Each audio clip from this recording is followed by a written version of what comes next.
Bahasa Provinsi Bali, melayani dengan cinta.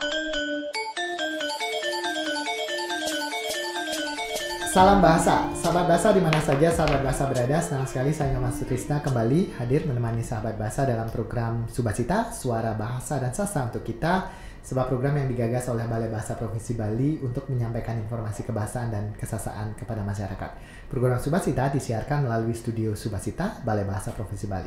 Sahabat bahasa, tahun ini 2022, Balai Bahasa Provinsi Bali kembali menyelenggarakan kegiatan pemilihan Duta Bahasa tingkat Provinsi Bali tahun 2022.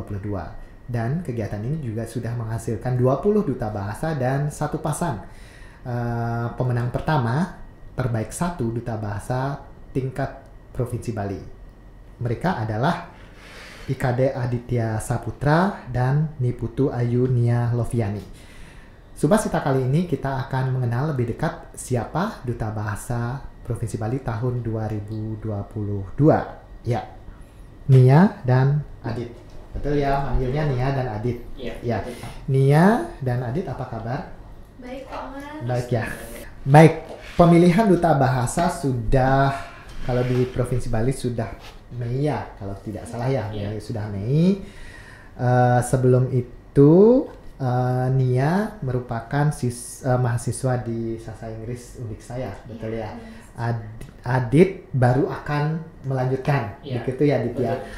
Mungkin bisa diceritakan dulu deh, Nia dan Adit, kenapa ikut pemilihan duta bahasa? Awalnya, apa yang menyebabkan kalian ikut pemilihan duta bahasa? Dari Nia dulu, Pak. Iya, Nia dulu. Kalau dari Nia sendiri, mengapa mengikuti pemilihan duta bahasa itu beranjak dari tahun 2017, di mana pada waktu itu Nia mengetahui pemilihan duta bahasa melalui Instagram, dan ternyata ada pemilihan duta bahasa yang fokus pada pengembangan bahasa dan juga menginformasikan tentang penggunaan bahasa. Nah dari sana, tapi masih ada terkendala dari jarak karena waktu itu masih anak asrama. Oh iya. Ya, kemudian setelah itu akhirnya mencoba untuk melihat kembali ketika mengikuti di perguruan tinggi. Tapi ternyata masih terkendala kembali karena merasa mungkin masih kurang, masih merasa belum siap gitu ya. Siap. Akhirnya di tahun 2022 mengikuti kembali karena merasa jika tidak tahun ini sepertinya tidak bisa ikut lagi. Karena pada tahun ini juga Nia sudah selesai ya? Ya, sudah selesai menjadi pendidikan Iya. S1. Oke, kalau Adit sendiri? Kalau saya tahu duta bahasa sendiri dari tahun 2020. Jadi kebetulan ada salah satu teman saya yang menjadi finalis pada tahun itu, Paman. Dan semenjak saat itu saya mulai penasaran tentang duta bahasa. Akhirnya saya tanya-tanya ke teman yang ikut itu. Dan semakin saya bertanya, semakin saya penasaran. Dan puncaknya adalah ketika saya menghadiri acara Gempita tahun 2021 kemarin, yang terakhir. Dan saat itulah saya mulai lebih tertarik lagi dan mulai mengikuti akun duta bahasa. Dan untuk informasi pendaftaran sendiri sebenarnya saya agak terlambat menerimanya. Jadi H-3 penutupan pendaftaran saya baru tahu, dan saya awalnya belum tahu kalau ada persyaratan karangan argumentasi. Nah, jadi buat karangan argumentasinya itu agak menguras pikiran karena dikerjakan dalam waktu yang singkat. Okay. Kalau boleh tahu sebelumnya Andi dan Nia pernah mengikuti lebih fokus di kegiatan apa sih? Kalau dari Nia sendiri memang fokus di kegiatan kebahasaan seperti camp bahasa Inggris bersama teman-teman dari Amerika seperti itu. Jadi, Nia sastra Inggris ya? Di pendidikan bahasa Inggris. Jadi hal-hal seperti itu. Kemudian ikut juga beberapa kali kegiatan bersama teman-teman dari Florida. Jadi dari sana ingin tahu kenapa mereka bisa benar-benar berpikir yang memecahkan masalah dan ini kenapa kita tidak bisa critical, seperti itu. critical thinkingnya ya. Critical thinking. Ya, berpikir kritisnya. Oke. Berarti Nia kegiatannya lebih ke arah akademik ya, bisa dikatakan begitu ya. Oke. Kalau Andit sendiri? Kalau Adit sebenarnya ada di dua organisasi, ada di pariwisata dan kebudayaan. Jadi sebelumnya dia juga aktif di kegiatan kader pelestari budaya dan juga di organisasinya, dan juga di IK Bagus Tabanan. Jadi terjun ke sini pertama kali mengikuti bidang kebahasaan dan tentunya sangat memberikan banyak pengalaman yang baru. Iya. Nah, berarti Adit sebelumnya pernah ikut pemilihan duta ya, duta wisata ya. Iya. Kalau jika bagus itu duta wisata Iya, ya. duta wisata. Sementara Nia ini berarti pertama kali ya untuk Sebenarnya pernah duta begitu? di duta kampus. Oh iya, di Di kampus ya. kampus, di jurusan, kemudian kemarin terakhir ikut Lana Baja Bali itu tentang sosial, jadi ranahnya lebih ke sosial, dan untuk di bidang bahasa baru ini. Baru ini. Oke. Ya, sebelum mengikuti pemilihan duta bahasa, di bayangan kalian akan mendapatkan apa di duta bahasa ini? Mungkin dari saya Man ya. Ya, Adit dulu. Jujur agak menarik sih untuk diceritakan. Pertama saya ingin mengikuti duta bahasa itu agak ragu sebenarnya, karena kan basic belum ada waktu itu, dan memang hal yang baru untuk terjun di duta bahasa. Dan pikiran saya sebelumnya duta bahasa itu sangat akademis, kemudian tentang tulisan-tulisan, tentang karya tulis, tentang istilahnya hanya ada tulisan dan sastra seperti itu pikiran saya awalnya. Tapi akhirnya setelah saya mengumpulkan informasi dan diberikan informasi oleh kakak-kakak sebelumnya, ternyata duta bahasa tidak hanya itu, tidak sekaku itu iya, gitu ya. Tidak sekaku itu, lebih beragam dan fleksibel. Dan ya saya membuktikan dengan cara saya ikut, dan terbukti bahwa memang duta bahasa tidak sekaku itu. Oke, berarti memang yang diperoleh saat pembekalan, saat penilaian dulu itu sesuai dengan yang dibayangkan? Tidak. Tidak. Yang dibayangkan kan serem. Oh, serem. Yang dibayangkan serem, Iya. ternyata setelah terjun tidak seseram itu, Iya. begitu ya. Kalau Nia sendiri bagaimana? Kalau di bayangannya, karena memang sudah mengikuti dari tahun 2017 Pak Man ya, di bayangannya itu mungkin lebih banyak interaksi tentang kebahasaan, dan ternyata memang sesuai bahwa hal-hal seperti itu yang didapatkan, namun tidak terbayang bahwa memang banyak sekali ternyata ada yang belum dia ketahui seperti itu. Jadi sangat menarik sekali belajar tentang bahasa Indonesia yang baik dan benar, padanan katanya yang ternyata baru dia ketahui ketika ikut di duta bahasa ini. Karena sebelum mungkin sama dengan saya juga ya, sebelum masuk ke balai bahasa berpikirnya kita bahasa Indonesia kita mahir kok bahasa Indonesia gitu ya. Karena berpikir mahir sih Pak, tidak menggunakan. Karena kalau saya sendiri dulu sebelum masuk di balai bahasa itu saya tidak berpikiran bahwa bahasa Indonesia saya bermasalah begitu. Iya. Setelah ke balai bahasa ternyata, loh, saya bermasalah ya. Gitu. Nah, setelah mengikuti pembekalan, hal yang kalian dapatkan paling banyak itu apa? Kalau yang paling banyak Nia dapatkan pribadi itu adalah relasi. Iya. Jadi baru di sini ternyata ada banyak sekali orang-orang yang sangat berkecimpung di dunia public speaking, kemudian juga di bidang kebahasaan, baru mengetahui tentang bagaimana itu harusnya kita membagi waktu, tentang bagaimana kita berbicara, kemudian juga bertutur kata dengan menggunakan bahasa Indonesia. Karena banyak sekali kan sekarang ini remaja yang menggunakan campur kode, dan ternyata bukan tidak boleh, tetapi lebih bagus kiranya jika kita mengutamakan bahasa Indonesia seperti yang sedang kita canangkan. Dan ada tempatnya begitu Iya, ya. ada tempatnya. Dan ternyata di sini bisa belajar bersama. Yang paling dia dapatkan adalah teman-teman yang bisa diajak berdiskusi. Ternyata ada banyak yang bisa kita bahas di bidang bahasa seperti itu. Kalau Adit sendiri? Kalau saya sebenarnya dari dulu saya pengen keluar negeri Pak Man. Dan setelah saya bergabung di duta bahasa, saya melihat ada satu peluang yang bisa mengantarkan saya ke tujuan saya. itu. Iya. Karena saya selaya Dit Iya, ya. boleh. Karena di teman-teman duta bahasa juga banyak dari mereka tuh muaranya ke sana ya. Iya. Duta bahasa seperti batu loncatan itu mana gitu. Iya, benar banget Pak Man. Dan yang saya lirik atau saya lihat itu ada di program BIPA. Oh, iya. Kan ternyata dengan kita memahami bahasa, dengan menguasai bahasa, banyak sekali peluang yang bisa kita ambil ke depannya.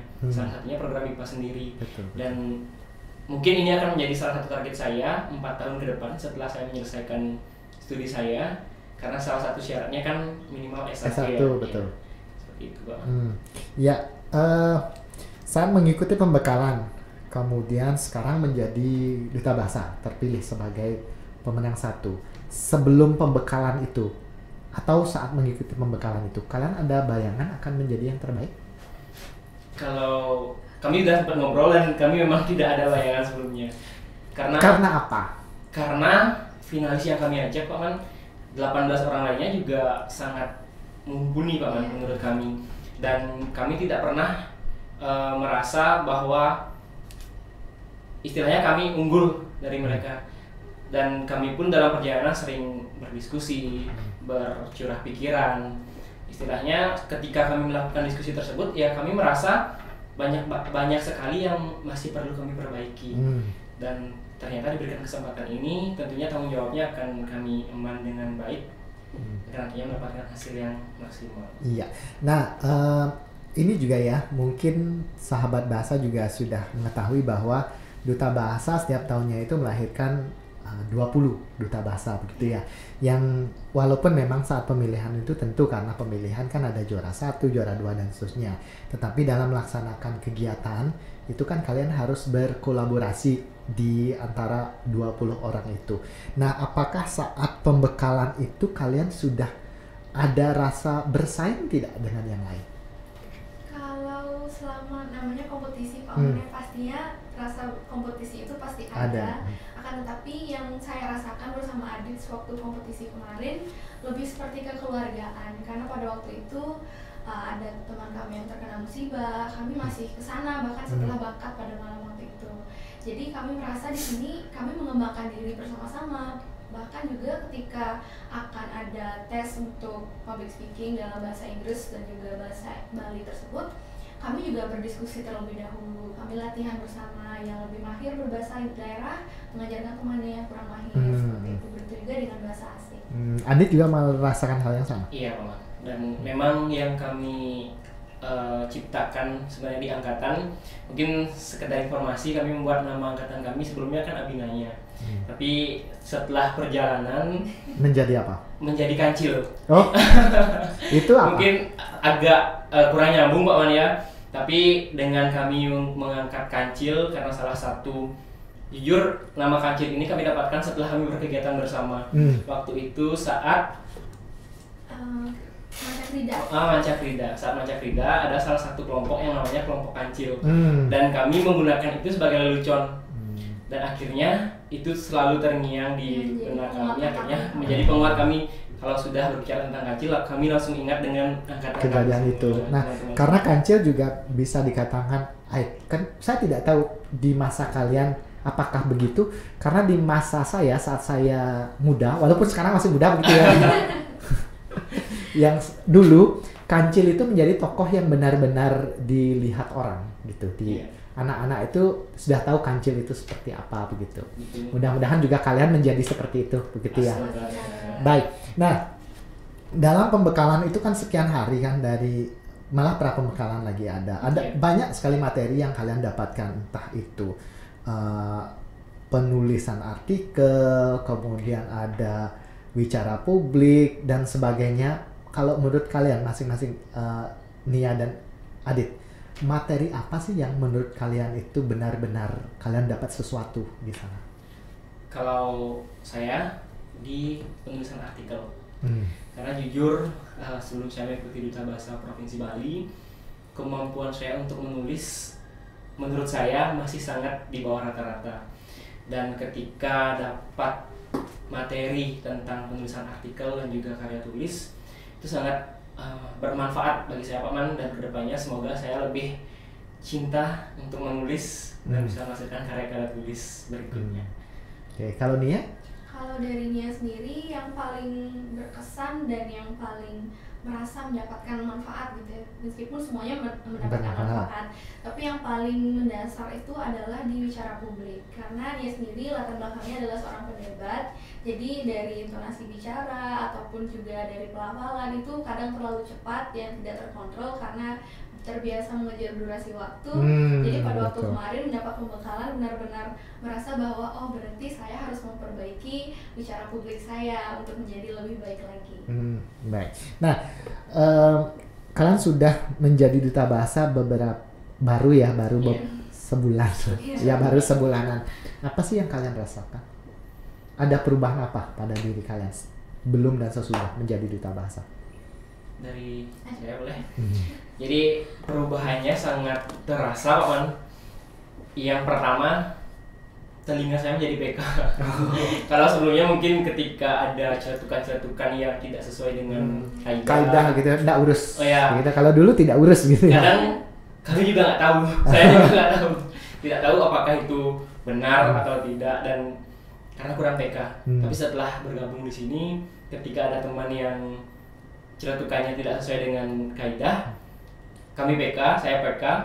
Tapi saya belum menegur secara langsung. Iya, betul. Karena kalau memang kita menegur secara langsung kan bukan ranahnya. Iya, betul. Paling tidak kita sudah mulai sadar bahwa ada sesuatu yang salah loh di sana. Gitu ya. Dan kita tidak melakukan hal yang salah, gitu ya? Iya, benar. Ya, kalau Adit begitu, kalau Nia? Kalau dari Nia sendiri mungkin lebih kepada teman-teman yang di sosial media lebih mengetahui, oh ternyata sekarang dia duta bahasa gitu. Jadi ada hal-hal kebahasaan, mulai ada yang bertanya iya. mungkin saya ke penulisan skripsi seperti itu Pak Man. Jadi lebih Nia merasa harus lebih belajar lagi nih supaya tidak salah untuk mempertanggungjawabkan duta bahasa itu ya. Karena memang duta bahasa itu menjadi apa ya, mungkin bisa jadi beban atau tantangan kita begitu ya, untuk lebih peduli lagi tentang bahasa dan membekali diri kita. Karena juga ada anggapan di masyarakat, terutama di generasi muda tuh, kalau duta bahasa tuh dia dianggap kita KBBI berjalan gitu ya, kadang-kadang begitu ya, walaupun sebenarnya itu tidak salah. Karena seorang duta bahasa itu tidak hanya harus mahir di bahasa Indonesia, tetapi bisa mengondisikan kapan berbahasa Bali, kapan berbahasa Indonesia, dan kapan berbahasa Inggris, begitu ya? Ya, oke. Nah, yang terakhir, harapan Nia dan Adit, bayangannya ke depannya seperti apa?